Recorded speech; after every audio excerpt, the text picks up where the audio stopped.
Mike Van Houten. I'm the Learning Experience Architect and Director of Digital Learning for PoolPact, and in this video I'm going to show you some of the ways I use AI for creative purposes in assisting me in developing courses.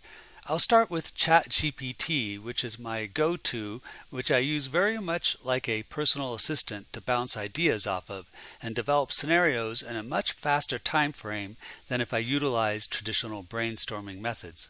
The beauty about ChatGPT, especially the paid version of it, is that it learns who you are over time, just like a real personal assistant. This is particularly true if you tell it to remember certain things like the software you use to develop courses, or preferences in image sizes and ratios, or just overall what you use ChatGPT for.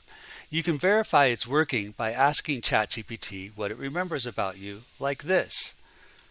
What do you remember about me? And you can see it comes back with everything that it has remembered about me since I started using it. It knows I work in a government risk management. It knows that I'm a member of the Reno Redevelopment Agency Advisory Board. It knows the courses that I have developed previously, including Safe and Sober Workplace, Chlorine Gas Safety, You Can't Do That at Work, a harassment course, a 4-month metabolic reset. It knows the software I use. It knows that I use Synthesia and Colossian and custom imagery in my courses, and I prefer realistic, high-resolution visual content.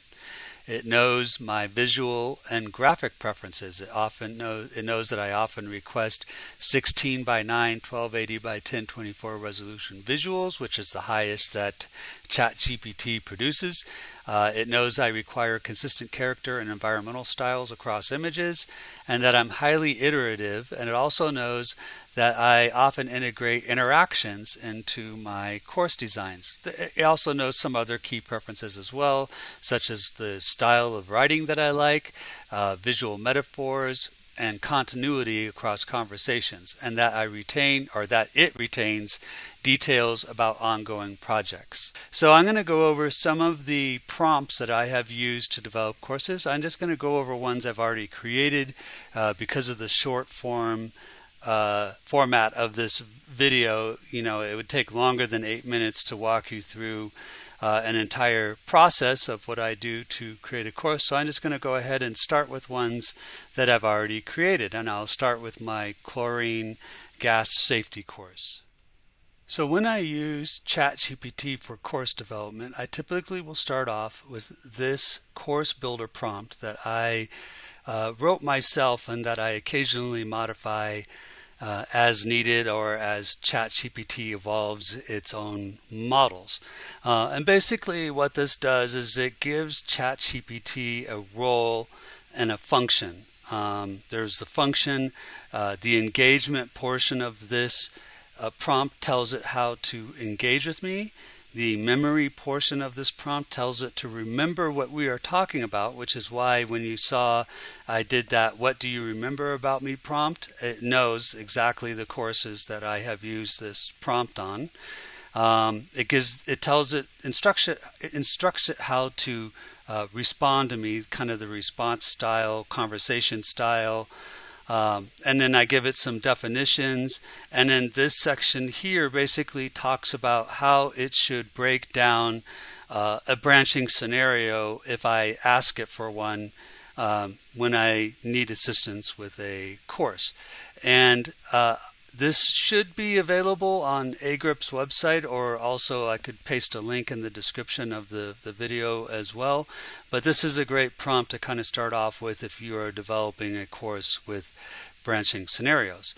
So after that, ChatGPT comes back and greets me, and it says, let's lock in the essentials: the topic focus, the primary characters, the target audience, the type of feedback, the style and tone, and the visual format. These are things that it's asking from me in order for it to give me a successful prompt back.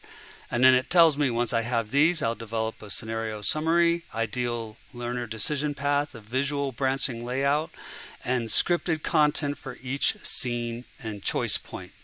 So then I upload my chlorine gas document that my subject matter expert gave me. It basically is what the entire course is based on. It's a Word file that is like a slide by slide, all the information that he gave me that should be in the course. And I tell it I'm developing an e-learning course on chlorine gas. Refer to the attached document that's broken down by slides.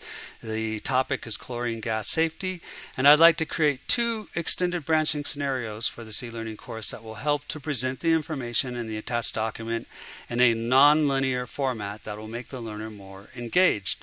And then I tell it for scenario 1, the learner will follow Alicia, a mid-20s pool technician, and for scenario 2, the learner will follow Marcus, an employee at a wastewater treatment plant. And those 2 scenes and scenarios are going to be most relatable to our members, because we do have members that are wastewater treatment plants, and also counties that have wastewater treatment plants, and as well as pool districts. And both have the potential exposure to chlorine gas because of their job duties. Then I instruct it create an in-depth branching scenario for each of these characters that utilizes the information in the attached document. Each branching scenario should be at least 2 to 3 levels deep. I'd like you to create a slide-by-slide video script with narration that you can refer to later, because we will be creating AI images for each of the slides after we develop the scenario. The target audience are pool operators and technicians and wastewater technicians. And the feedback will be character-based, the style and tone realistic. It will be interactive, slide-based as the learner navigates point and click. So that is a long prompt, but I give it everything that needs to be successful. The information that you get back from ChatGPT will only be as good as the prompt that you give it. So then it comes back and it says, okay, I'm setting myself up for success. And it basically says, here's 2 immersive branching scenarios, one for Alicia and one for Marcus. Then it goes into the details. Scenario 1, Alicia, chlorine leak in a pool facility. It gives me the character, it gives me the core challenge, and it gives me ideal learner actions. And these are important because these are the learning points of the whole purpose of doing this branching scenario, which are recognize symptoms, signs of a chlorine leak, leave the exposure area and alert others, use PPE correctly before re-entry, and follow emergency protocols if exposure or a spill occurs. Then it develops the scenario map for me. The start, Alicia smells something coming from the pool chemical storage room. Does she investigate without PPE, or does she leave and alert her supervisor? Once she alerts her supervisor, they basically instruct her to go, wear PPE and go back in and investigate what's going on. So then it gives me the branching options of, does she wear goggles and gloves and a respirator, or only gloves, and what happens when each of these scenarios occurs. Each of these options occur. And then for the final one, does she attempt to fix the leak herself, or does she evacuate and follow emergency procedures? And then it gives me the slide-by-slide video script that I need, which I used Synthesia for, which I'll show you in a moment at the end result of this. Alicia is outside the pool equipment room. Here's the narration for Synthesia. And then the learner choice. Does she do one of these 3 options? Then it gives me feedback or the screens that I need for each of these 3 options. And I won't go over the rest of this in detail, but you can see it basically gave me exactly what I wanted for a 3-level branching scenario where the learner is going to be presented 3 different times with options to do things correctly or things incorrectly. Then it does the same thing for Marcus. He hears an alarm during a treatment shift. Again, the character, the core challenge, the ideal learner actions: interpret alarm indicators correctly, wear full PPE before entering a suspected exposure zone, respond using emergency protocol, not improvisation, and protect coworkers and isolate the hazard. Again, comes up with a scenario map, and then comes up with the slide-by-slide video script. Then it asks me, would you like me to proceed with visual prompts for each slide in a 16:9 format, starting with Alicia's scenario? So now that it created the branching scenario for me, I instruct it to proceed with visual prompts for each slide in high resolution full screen 16:9 format, starting with Alicia's scenario, slide 1. Keep in mind I may have you refine or make changes to each image. It's important the character Alicia remains consistent in looks and uniform from slide to slide for believability. And I won't go through the entire chat prompt because of our short form video format, but I will show you the images that it ultimately came up with. I won't get into the long thread that I had on actually creating these images because I did have to do quite a bit of refinement throughout and keep reminding ChatGPT to keep the character of Alicia consistent.